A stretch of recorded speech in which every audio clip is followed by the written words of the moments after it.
Assalamualaikum warahmatullahi wabarakatuh. Halo anak-anak kelas 12 SMA. Ya, selamat berjumpa lagi bersama saya.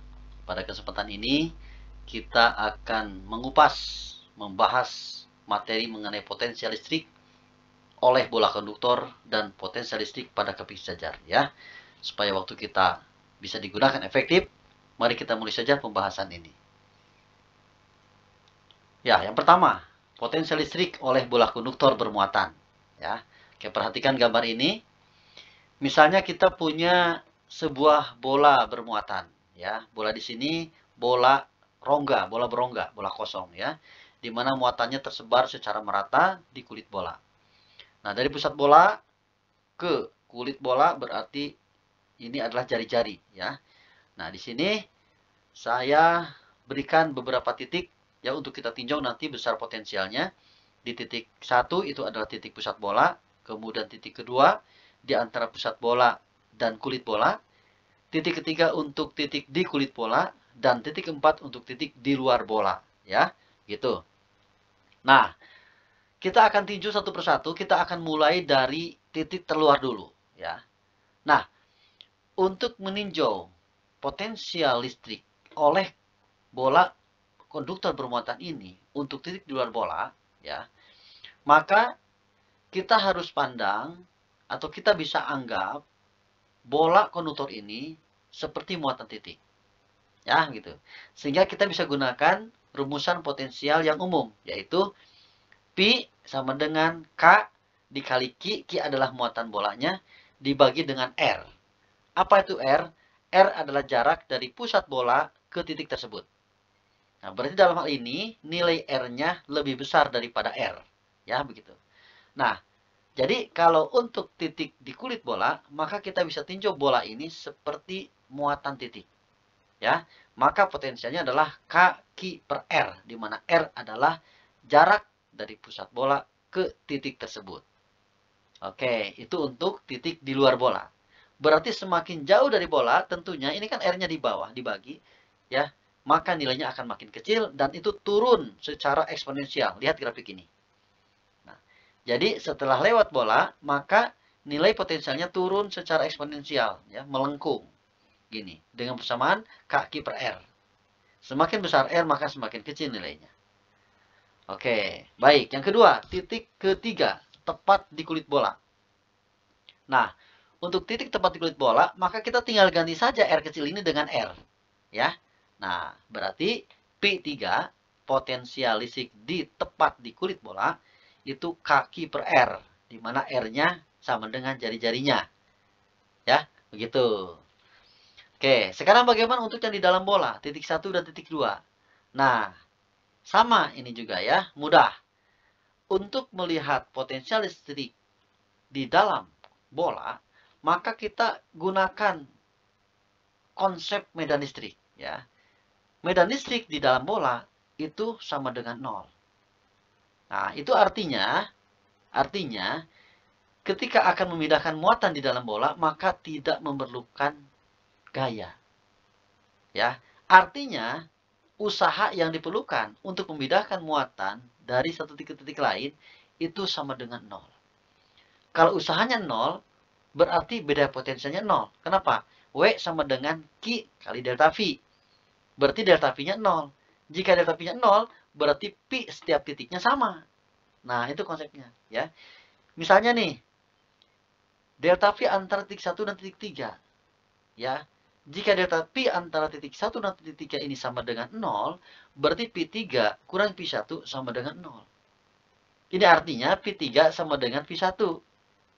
Ya kan? Gitu ya. Ini maksudnya Pi3 sama dengan Pi1. Oke. Artinya Pi3 sama dengan Pi1, ya, sama dengan V2. Sama dengan V yang lain begitu.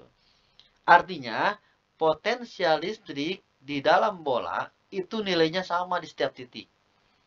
Karena tidak ada beda potensial, karena tidak ada gaya, karena tidak ada usaha, karena beda listriknya 0. Ya, begitu. Nih, sama dengan apa? Sama dengan di kulit bola. Gitu, K per R. Ya, jadi potensial listrik oleh bola konduktor itu kalau kita kelompokkan berarti ada dua macam. Yang pertama ada yang di kulit bola, yang kedua ada yang di dalam bola sampai dengan kulitnya, gitu. Untuk yang di luar bola, ya, untuk yang di luar bola itu adalah kaki per R, di mana R-nya adalah jarak titik tersebut dari pusat bola. Makin jauh makin kecil. Sedangkan yang kedua adalah nilainya konstan. Di dalam bola sampai ke kulit itu termasuk di kulit juga nilainya sama, ya, yaitu kaki per R, di mana R-nya adalah jari-jari bola. Oke, itu yang pertama, ya. Yang kedua, potensial listrik pada keping sejajar. Oke, perhatikan gambar ini. Misalnya kita punya sepasang keping, dua buah keping sejajar. Keping yang satu diberikan muatan positif, keping yang kedua diberikan muatan negatif. Atau dengan kata lain, keping yang satu diberikan potensial listrik lebih tinggi, keping yang kedua diberikan potensial listrik yang lebih rendah. Bisa saja di sini muatannya misalnya plus 40. Di sebelah kanan ini yang negatif bisa saja min 40. Atau mungkin bisa jadi 0. Atau mungkin bisa jadi plus 20. Begitu.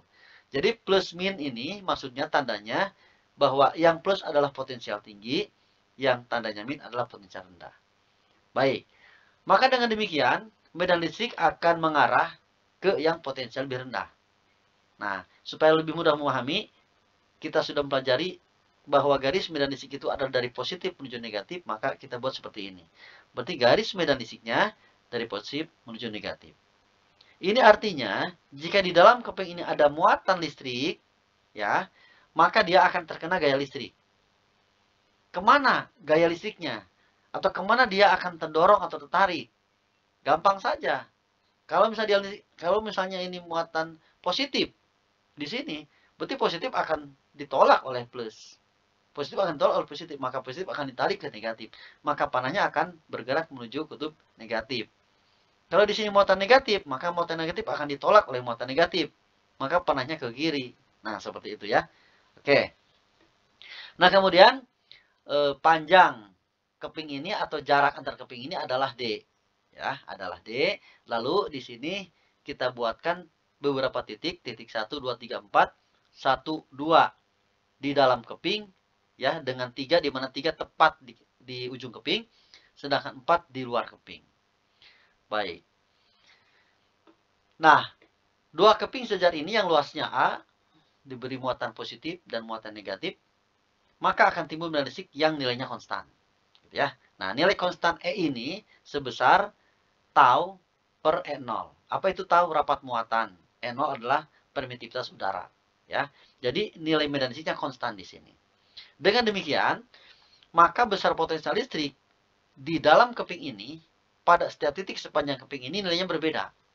Ya, tergantung kepada jarak titik tersebut dari potensial yang rendah. Nah, ya, misalnya nih, kita lihat. Titik 1. Maka P1 itu adalah E kali R1. R1 adalah jarak dari titik yang potensial rendah ke titik tersebut. R1. Titik 2 berarti ER2. Itu adalah R2-nya jarak dari titik yang potensialnya rendah ke titik 2. Nah, semakin panjang. Ya. Begitu pula titik ketiga, tepat di ujung, berarti R3 sama dengan D. Nah, semakin ke kiri atau semakin mendekati muatan positif, semakin mendekati kutub yang potensialnya tinggi, maka potensial listriknya makin tinggi. Gitu ya. Nah, P3, V3 sama dengan ER3. Semakin mendekati kutub yang potensial lebih tinggi, maka potensial listrik itu makin tinggi. Jadi untuk di dalam kutub ini, maaf, di dalam keping ini sangat tergantung kepada letak titik tersebut dari titik yang potensial rendah. Nah, sedangkan di luar keping, di sini tidak ada medan listrik. Ya, kalau tidak ada medan listrik, berarti di sini tidak ada beda potensial. Ya, tidak ada beda potensial, berarti potensialnya sama. Jadi, potensial listrik di luar keping itu akan sama, akan konstan nilainya karena tidak ada medan listrik. Ya, nah seperti itu. Oke. Baik, sekarang kita akan coba terapkan ya pada dua kasus. Untuk pada kasus bola dan pada kasus keping sejajar. Kasus pertama, sebuah bola konduktor yang berjarak 20 cm bermuatan listrik 1 mikrocoulomb. Ya. Tentukan potensial listriknya pada jarak A 10 cm dari pusat bola, berarti ini di dalam bola. Ya. Yang B 30 cm dari pusat bola, berarti ini di luar bola. Nah, perhatikan. Jari-jarinya 20 cm. Yang ini di luar bola. Berarti ingat tadi, potensial listrik oleh bola konduktor di dalam bola itu nilainya konstan. Sama dengan di kulit bola. Berarti R-nya ya jangan menggunakan 10 tapi menggunakan 20. Nah, perhatikan. Nah, jadi Pi yang pertama ini kaki per R. R-nya adalah 20 cm. Jangan 10 cm begitu. Karena sama dengan potensial listrik di kulit bola. Ya, gitu. Bagaimana kalau misalnya itu 18 cm? Sama, R-nya itu 20 cm di sini. 19 cm sama, 20 cm yang dipakainya. 19,5 sama begitu. Pokoknya di dalam bola itu menggunakan R-nya 20 cm. Gitu. Tapi kalau sudah keluar bola, nah 30 cm misalnya, maka R-nya menggunakan R yang itu. Ya. 30 cm dari pusat bola, ini di luar bola, berarti 30 cm. 21 cm dari pusat bola, berarti ini 21 cm. Ya. 40 cm dari pusat bola, berarti ini juga 24 cm. Begitu ya. Jadi kalau di luar bola, maka kaki per R, R-nya sesuai dengan letak titik tersebut dari pusat bola. Kenapa? Alasannya tadi sudah dijelaskan. Kalau kita ingin meninjau potensial listrik di luar bola, maka bola konduktornya itu dianggap sebagai muatan titik. Ya, begitu. Tetapi kalau di dalam bola, itu potensialnya sama atau konstan. Karena di dalam bola itu medan listriknya 0 menyebabkan beda potensialnya 0. Artinya potensialnya sama di setiap titik, sama dengan kulit bola. Ya, oke. Yang kedua, sekarang untuk kasus keping sejajar. Dua keping penghantar seluas 1 meter persegi diletakkan sejajar satu sama lain pada jarak 20 cm. Penghantar yang satu diberi potensial plus 40 volt, berarti yang sebelah kiri ya kita pasang. Dan penghantar yang lain min 40 volt, maka yang kanan min 40. Ya. Tentukan besar gaya pada muatan ini yang berada di antara kedua bidang. Oke, berarti di antara kedua bidang ada muatan. Berapa gaya yang akan dialaminya? Nah, begitu ya. Oke, kita lihat. F sama dengan E kali Q. Gaya sama dengan medan listrik kali muatan.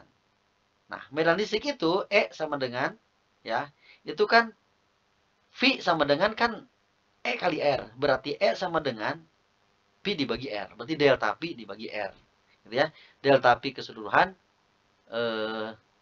di antara keping itu dibagi dengan lebar keping. Ya, begitu.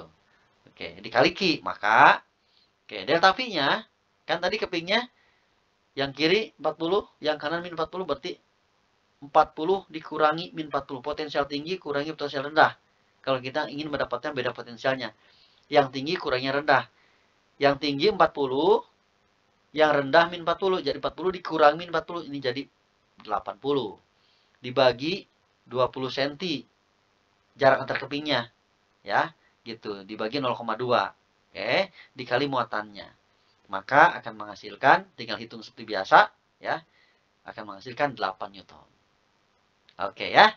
Nah, demikian adik-adik penjelasan ya mengenai potensial listrik oleh bola konduktor, bola bermuatan, bola konduktor bermuatan, dan potensial listrik pada keping sejajar. Semoga penjelasan ini makin membuat kalian tambah mengerti ya dan semangat belajar fisikanya. Jangan lupa ya, kalau kalian suka dengan video ini dan mendapatkan manfaat, klik subscribe, like, share, and comment. Assalamualaikum warahmatullahi wabarakatuh.